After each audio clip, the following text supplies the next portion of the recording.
In this episode, Golden and I discuss the latest Marvel Cinematic Universe TV series streaming on Disney+, Loki. Full speed ahead. The Omega Beam. Full power.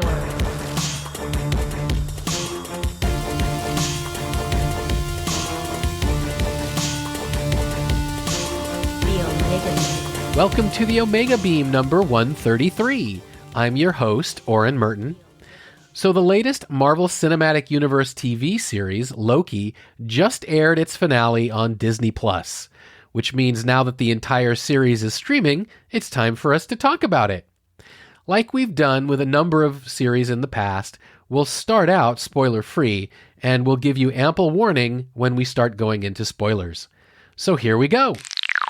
I am here with Golden to talk about Loki, the latest Disney Plus series that takes place in the MCU.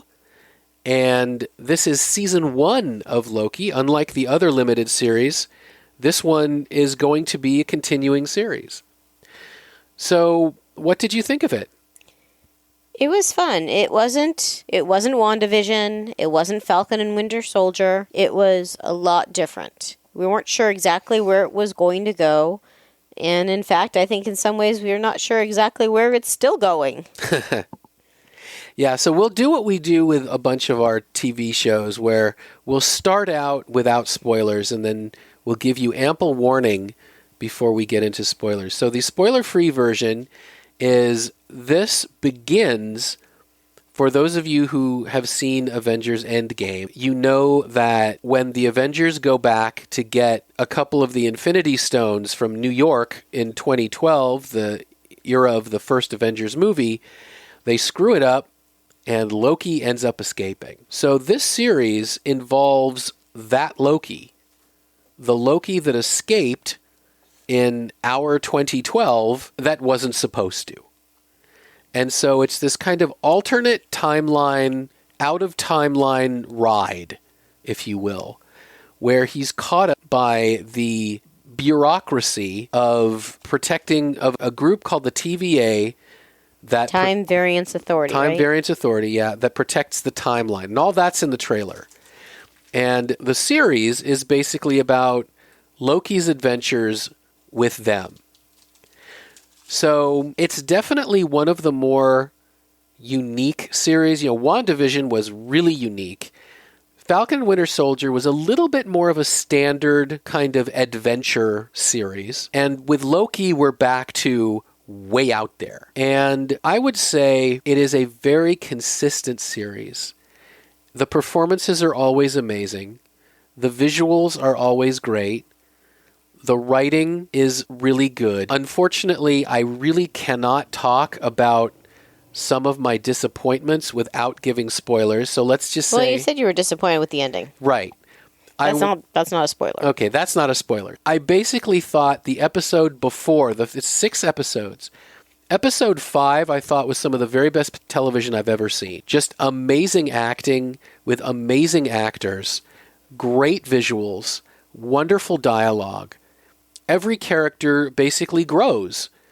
It was a self-contained, amazing piece of fiction. And episode 6 is not. That's all I'll say. It is not. It absolutely is important to the long-term storyline that the MCU is telling, but it's not in itself this amazing piece of storytelling. In my opinion, other people loved it spectacularly. I mean, I'm not trying to tell you the series isn't great. It's very difficult for a series to stick the landing. Well, it's not sticking a landing. It's not the ending. Right. It's sticking a season landing. It is a bridge, and it literally is creating a bridge with that 6th episode. Yeah. So, if you haven't seen it, it's absolutely worth seeing. You do have to kind of know the Marvel Universe, I think. This isn't like some of the other movies that really can be standalone. I think this really, you do have to know the full, maybe not the complete all 22 movies, but you kind of have to have a sense. I don't think you have to know anything about that, because I think it is a standalone series. You think so? Yes. Okay. I mean, you kind of learn about Loki. Loki's described. Who he is described. And where you're going to end up being confused is going into the next Marvel movie. If you are not aware of what happened in Loki. And there has to be, and Disney's going to have to figure out some sort of way to incorporate what happened in Loki into the beginning of any movie so that people aren't completely lost. Yeah. I read one article that suggested that there has been no trailer for Spider-Man No Way Home because if they had done a trailer, it would have given away the end of Loki. Yeah, that could be. And we already know that we have Doctor Strange in the Multiverse of Madness. Yes. And we have this Spider-Man No Way Home. Yep. And I believe Spider-Man comes out before Doctor Strange, correct? I don't remember. But that would make sense because maybe the character gets stuck in this multiverse and there is no way home. And he's not going to be able to get home until the Doctor Strange movie comes to be. Could be. So I'm trying to think of. We'll just end the spoiler-free. Yeah, I mean they're going to be spoilers from now on. Spoilers! Right. Oh no. Okay. 3, 2, 1. So the characters themselves don't even know who they really are, and the female Loki version, which some people are saying, oh, well, that's the Enchantress. Technically, Sylvie was the Enchantress in the comics. Well, going into the last episode, okay, is it going to be a different version of Sylvie? Is it going to be a different version of Loki? Is it going to be Miss Minutes? Who's it going to be, the big bad? And everyone says, oh, well, I'm going to be disappointed if it's just Kang. And it's just Kang. Well, it is not Kang the Conqueror. It is a version of Kang. One of the Kangs. So there is a different version. It leads into Kang the Conqueror, though. Right. My objection, and this was also stated by Mark Bernardin on the Fat Man Beyond podcast, but I'd mentioned this to you the week before. Well, you have to introduce new villains somewhere. Yeah, you do, and I get that. But the problem with introducing Kang in episode 6, if the idea of He Who Remains or Kang or this 21st century scientist, if they'd brought in all the way through, well, this 31st century scientist who created the TVA or something, if we would have already been introduced to this character, then the audience would have an emotional draw. There'd be some kind of emotional impact to who this character is. But instead, it is just a very Wizard of Oz. You get to the end of the yellow brick road, and there's the man behind the curtain. And it's not bad, and like you said, this is going to have a massive impact on the entire future of the Marvel Cinematic Universe. And Marvel had every reason to want to introduce Kang as the big villain at the end of this one. And so that all makes sense. But by not weaving it into the series, an audience member, especially one who is not familiar with the MCU and their written comic history, you have no emotional investment in who this guy is or why he's at the end of the road. I don't, but that didn't matter to me. Yeah, if it doesn't matter, it doesn't matter. It didn't matter that I didn't know him yet because there's going to be a new guy. I didn't really, even though they dropped little things about Thanos, I didn't know a lot about Thanos going in. Right, but you did. But when Thanos finally showed up in Guardians of the Galaxy for a brief moment, I know they dropped little things. You'd already been introduced that this is somebody who's going to have a major impact in things. You'd never even heard of Kang or He Who Remains. Yes, but maybe Kang did not really exist until...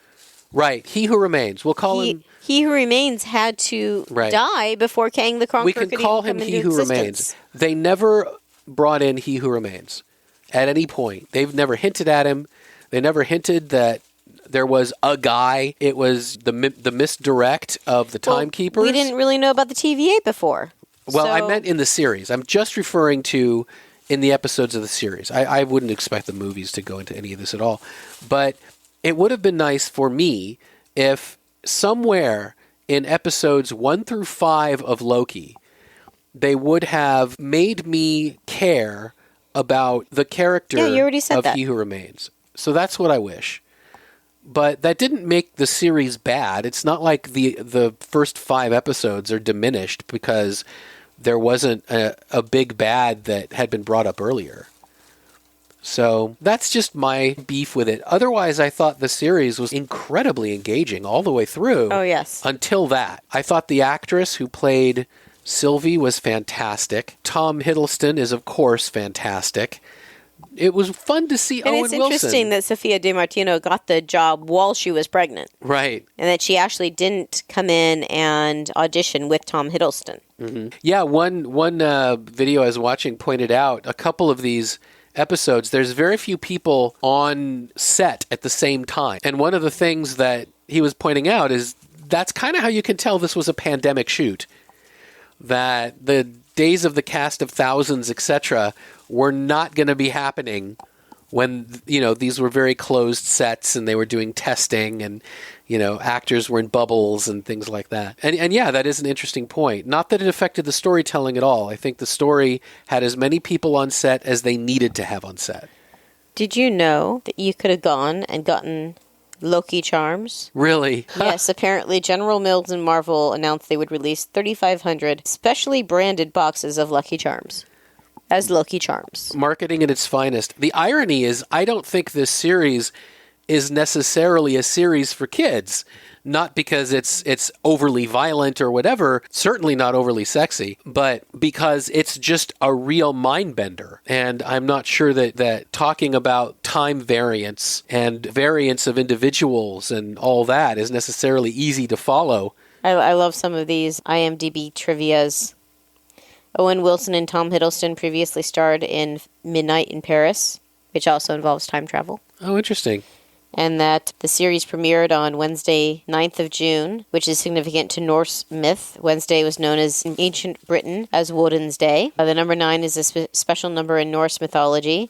9 realms. So it's very interesting. You'd almost think the date was chosen for a reason. So yeah, I'd say that Disney Plus so far has been shooting really, really high with all of their series. I mean, WandaVision was just nominated this week for 23 Emmy Awards in the United States.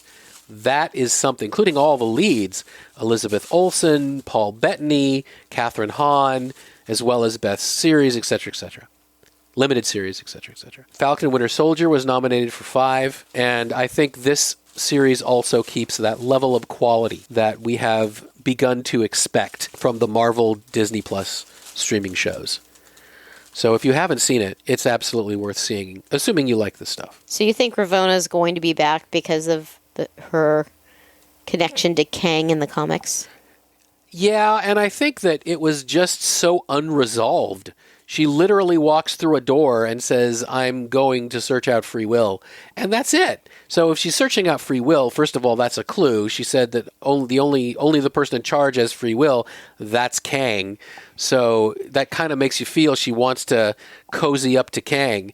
And I mean, you wanted to know about Kang before this, but maybe this is what leads into him in the other movie, because I think he's supposed to be the villain in Ant-Man and the Wasp: Quantumania. Right. John Major, the actor, was already announced as Kang in Ant-Man and the Wasp: Quantumania. So this does seem like a fairly direct tie-in to get him from here to there. And it is interesting that this is so far the only Marvel series that has been given a season 2 order. So clearly they envision the adventures of the TVA as a sort of parallel side stream, pun intended, to the movies. So we'll see where that goes. Well, thank you, Golden. You're welcome.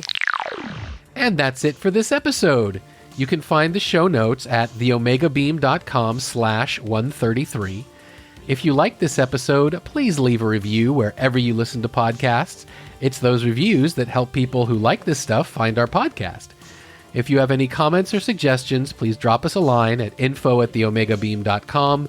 Be good to yourselves and each other, and we'll catch you next time. The Omega Beam. The Omega Beam. Full stop.